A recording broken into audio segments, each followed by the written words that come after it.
কেন্দ্রীয় সরকারের আধুনিকরণের অনুদানকে রক্ষা করতে এবং আসানসোল শিল্পাঞ্চলের বেকার যুবক যুবতীদের কর্মসংস্থানের দাবিতে ইন্ডিয়ান আয়রন অ্যান্ড স্টিল কোম্পানিতে গণডেপুটেশনে আসানসোলের বার্নপুর ত্রিবেণী মোড়ে উপস্থিত হলেন শুভেন্দু অধিকারী। সঙ্গে রয়েছে জেলা সভাপতি দেবতনু ভট্টাচার্য থেকে জেলার সমস্ত নেতৃত্বরা।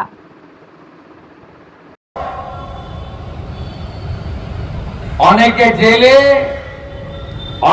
অনেকে 2 বছর জেল খেটে বেলে। সবার প্রপার্টি অ্যাটাচমেন্ট। আপনারা অনেকেই প্রশ্ন করেন যে 2 বছর থাকার পর বেরিয়ে এলো কেন? আপনারা জানেন না, মীমাংসা শেষ হয়নি, অমীমাংসিত। সুপ্রিম কোর্টের একটা ব্যবস্থা আছে, যে ধারায় গ্রেপ্তার হয় বা চার্জশিটেড হয় তার যদি 1/3 জেলে খাটে আর যদি বিচার সম্পূর্ণ না হয় তাহলে তিনি বেল পাওয়ার অধিকারী। এরা 2 বছর যারা খেটেছে, এদের আরো বাকি আছে 4 বছর। 1.5 বছরে যে বেরিয়েছে তার বাকি আছে 4.5 বছর। যেমন অনুব্রত মণ্ডল, যারা এখনো যায়নি তাদের যেতে হবে 6 বছর। সব প্রপার্টি অ্যাটাচমেন্ট হয়ে আছে, সব অ্যাকাউন্ট ফ্রিজ হয়ে আছে। চিন্তা করবেন না, তার নাম নরেন্দ্র দামোদর দাস মোদী। না খাऊंगा না খানে दूंगा।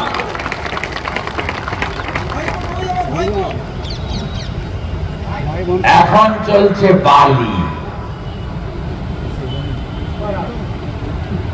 বালিতে দেখবেন কি কাণ্ড বেরোয়। পশ্চিম বর্ধমানে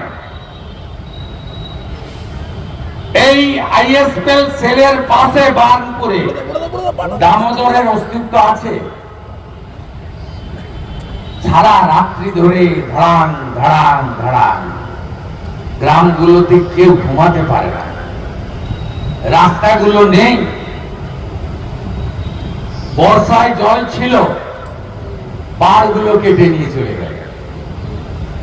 যুধিষ্ঠির ঘোষ, গৌতম দেবনাথ, সাইফুল আলী, আউস গ্রামের লালন থেকে শিউড়ির জাকির আর নেতা সৌরভ রায়। আপনি ভেবেছেন এই মালটাও আছে, ইমতিয়াজ নাকি নাম, এটাও এখান থেকে বেরিয়ে ওখানে ঢুকেছে বালিতে। কোন আইসিসিপি বাঁচাতে পারবে না। ডুপ্লিকেট চালান পুড়াচ্ছেন, ওড়ানোর আগে কয়েক বস্তা আমাদের কাছে এসে গেছে। ভেবেছেন কি সবাই কি মেরুদণ্ড বিক্রি করে দিয়েছে নাকি? অপেক্ষা করুন, সবে তো সকালবেলা। ভোরে হয়েছে কয়লা, সকালে হলো বালি, দুপুরে হবে পাথর, আর বিকাল বেলা হবে ভোগ আটটা।